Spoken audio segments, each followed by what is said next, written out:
memberikan sinyal kepada Ganjar dan Erick Thohir sebagai capres dan cawapres di pemilu 2024. Seberapa besar keseriusan PAN untuk meminang Ganjar Erick? Kita bahas bersama Viva Yoga Mauladi, Wakil Ketua Umum PAN, dan juga Burhanuddin Muhtadi, Direktur Eksekutif Indikator Politik Indonesia. Selamat malam, Bung Viva Yoga, juga Bung Burhanuddin Muhtadi. Apa kabar?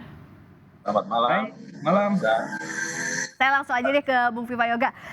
Kemarin itu Pak Zulhas cek ombak atau memang serius? Memang niatnya mau meminang Pak Ganjar juga Pak Erick?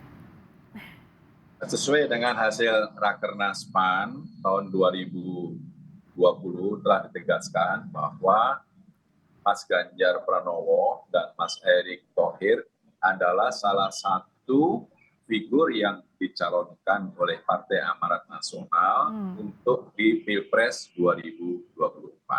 Yang pertama ya. Di samping juga Ketua Umum Bang Zulkifli Hasan. Yang kedua, karena ini tempatnya di Semarang, tentu kita mengundang kepala daerah, Gubernur Mas Ganjar Pranowo dan Mas Erick kita undang dalam rangka untuk memberikan materi di acara Rakornas pemenangan pemilu. Dilihat dari perspektif itu, saya rasa nanti Partai Amanat Nasional akan memutuskan pasangan calon bersama-sama dengan Koalisi Indonesia Bersatu, yaitu dengan Golkar dan P3. Karena saat ini KIB solid telah memenuhi presidensial threshold 20% dan telah membuat platform koalisi dan program akselerasi transformasi ekonomi nasional. Oke. Jadi figur-figur nanti yang akan diputuskan oleh KIB adalah figur yang wajib untuk dapat menjalankan platform dan program koalisi untuk 10 tahun mendatang. Oke, jadi kalau nama belum ada Bung Viva, tapi betul nggak kalau kata Pak Jokowi, kenapa di Jawa Tengah ini kayaknya ada sinyal-sinyal deketin Pak Ganjar, betul? Mas Ganjar tidak usah didekatin karena memang Mas Ganjar itu sudah dekat dengan Partai Amanat Nasional. Jadi Mas Erick juga sudah dekat, bahkan Mas Erick Thohir itu sama Ketua Umum sudah seperti adik kakak dan setiap kegiatan Mas Erick Thohir juga hadir dalam kegiatan-kegiatan PAN. Jadi Mas Erick itu bukan orang lain seperti keluarga kami sendiri. Jadi kalau misalnya komposisi Mas Ganjar dan Mas Erick nanti tergantung kepada keputusan Koalisi Indonesia Bersatu. Meskipun begitu Mbak, satu prinsip bagi Partai Amanat Nasional, karena Mas Ganjar Pranowo adalah kader PDI Perjuangan, Partai Amanat Nasional tetap menjaga fatsun politik, etika politik, untuk menghormati keputusan dari Partai Mas Ganjar. Jadi Partai Amanat Nasional tidak akan gegabah, tidak akan ngomong. Segala keputusan itu ditentukan oleh partainya Mas Ganjar. Oh, partainya Mas Ganjar artinya PDI Perjuangan. Kalau dari Bung Burhan, gimana possibility-nya, gimana kemungkinannya duet pasangan Mas Ganjar dan Mas Erick ini?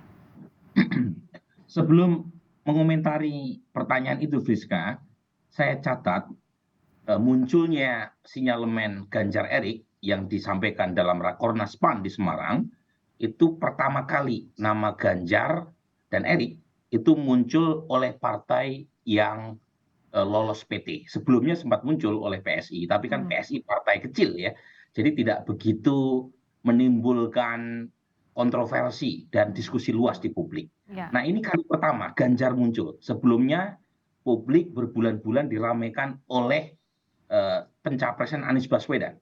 Nasdem kemudian diikuti PKS dan Demokrat. Itu baru satu kubu, yaitu kubu yang kita sebut sebagai kubu perubahan. Nah, nama Ganjar baru pertama kali muncul, itu PAN yang menyuarakan. Meskipun belum titik ya, belum full stop, masih tanda koma. Karena masih menunggu titah dari Panglima tertinggi. Nah, ini istilahnya Bang Zul sendiri ya, dalam acara di Rakornas PAN kemarin. Nah, pertanyaannya adalah seberapa besar potensi Ganjar Pranowo akhirnya mendapatkan tiket. Nah, munculnya Ganjar sendiri itu mewakili kubu continuity atau keberlanjutan. Dan PAN bagian dari partai pemerintah. Jadi sebenarnya wajar memunculkan figur yang dianggap punya asosiasi dengan presiden sekarang, yaitu Presiden Jokowi. Nah, pertanyaannya seberapa besar potensi PAN serius untuk membawa nama Ganjar Pranowo sebagai capres ya bersama Erik sebagai pendampingnya.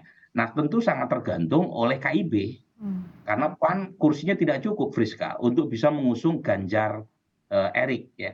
Nah, tapi setidaknya PAN sudah mendapatkan insentif elektoral menurut saya dengan memunculkan Ganjar Pranowo.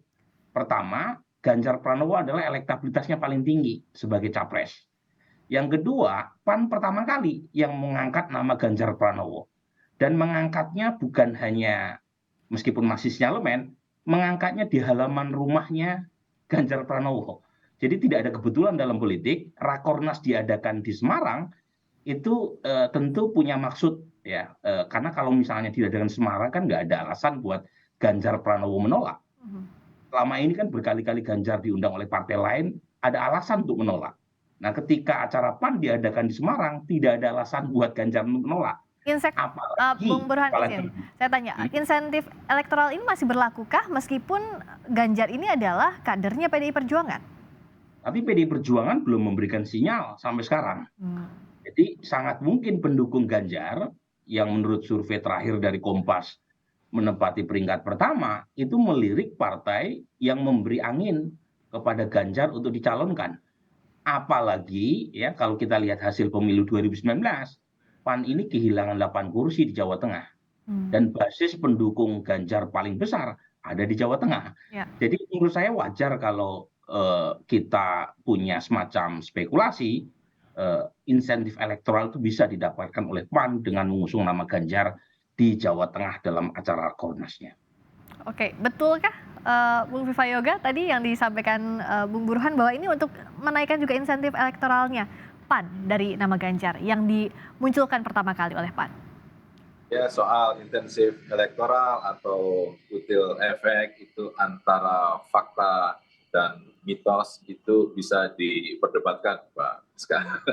Tapi intinya bahwa kita hadir di Semarang karena memang dalam rangka untuk penguatan Partai Amanat Nasional di pemilu 2019 PAN kehilangan 8 kursi DPR RI dan kita ingin membangkitkan kembali semangat optimisme di Jawa Tengah dan alhamdulillah teman-teman Partai Amanat Nasional di Jawa Tengah punya semangat, punya optimisme perjuangan dan insya Allah nanti di pemilu 2024 akan ada kursi di DPR RI untuk di Jawa Tengah. Intinya bahwa proses untuk pasangan calon karena Mas Ganjar dan Mas Erik itu adalah salah satu figur yang telah diputuskan di Rakernas PAN tahun yang lalu, maka untuk keputusan pasangan calon akan ditentukan oleh masing-masing partai politik di KIB. Jadi intinya bahwa PAN, Golkar, P3 akan tetap bersama-sama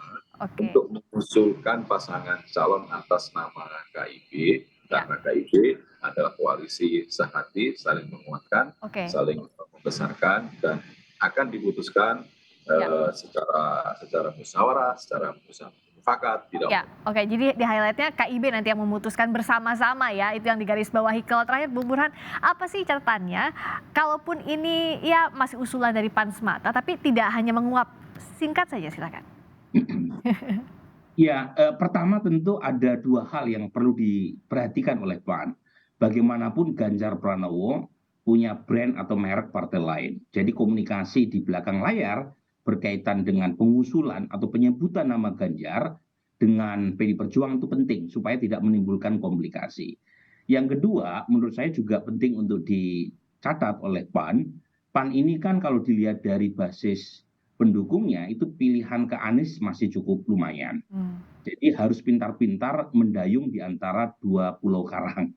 Karena bagaimanapun basis pendukung Anies masih cukup lumayan di PAN, tapi saat yang sama PAN juga perlu menambah dukungan terutama di Jawa Tengah dan Jawa Timur yang merupakan basis Ganjar Pranowo yang notabene itu PAN relatif kurang dukungannya berdasarkan pemilu 2019.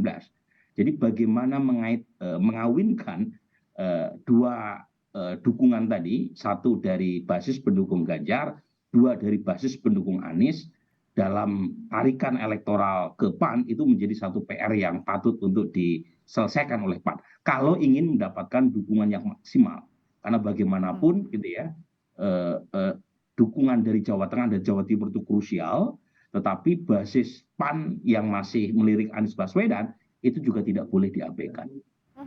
Jadi PR-nya mengayuh di dua pulau ini nampaknya masih cukup panjang untuk PAN. Tak lupa kalau panggung-panggung belakang layar inilah yang paling menentukan ya jelang 2024 nanti. Terima kasih atas waktunya sekali lagi Bung Vivayoga Mauladi, Wakil Ketua Umum PAN. Terima kasih Bung Burhanuddin Muhtadi, Direktur Eksekutif Indikator Politik Indonesia. Selamat malam.